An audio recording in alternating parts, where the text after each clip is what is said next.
अस्सलामुअलैकुम रहमतुल्लाहि वबरकातुहू। जी दोस्तों, कैसे हैं?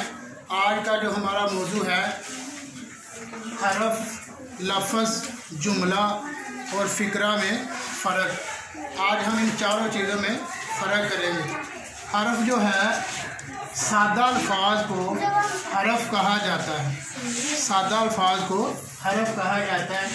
मसलन अलिफ, बे, पे, ते, इसी तरह या तक। ठीक है। उसके बाद लफ्ज़ है, वो मरकब आवाज़ जो हरूफ से मिलकर बने लफ्ज़ कहलाते हैं। यानी हरूफ अलिफ बे से मिलके जो लफ्ज़ बनता है, मरकब बनता है, आवाज़ निकलती है, उसको हम लफ्ज़ कहते हैं। मिसाल के तौर पे इल्म एक लफ्ज़ है जो 3 हरूफ आइन, लाम, मीम से मिलकर बना है, ये लफ्ज़ है।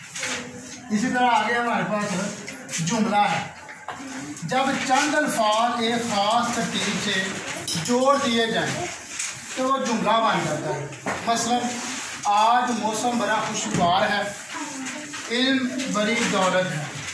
ये जब चंद अल्फाज जोड़ दिए जाते हैं, इन चीज़ों का आपस में बड़ा रबत है, तरतीब है, जोड़ दिए जाएँ तो वो जुमला बन जाता है।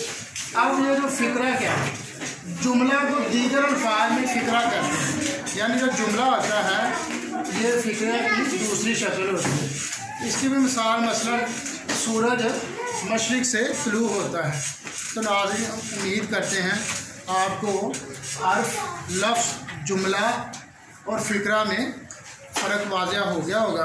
अगर आपको हमारी ये वीडियो अच्छी लगी है, लाइक करें, शेयर करें और कमेंट करके बताएं। अल्लाह हाफ़िज़।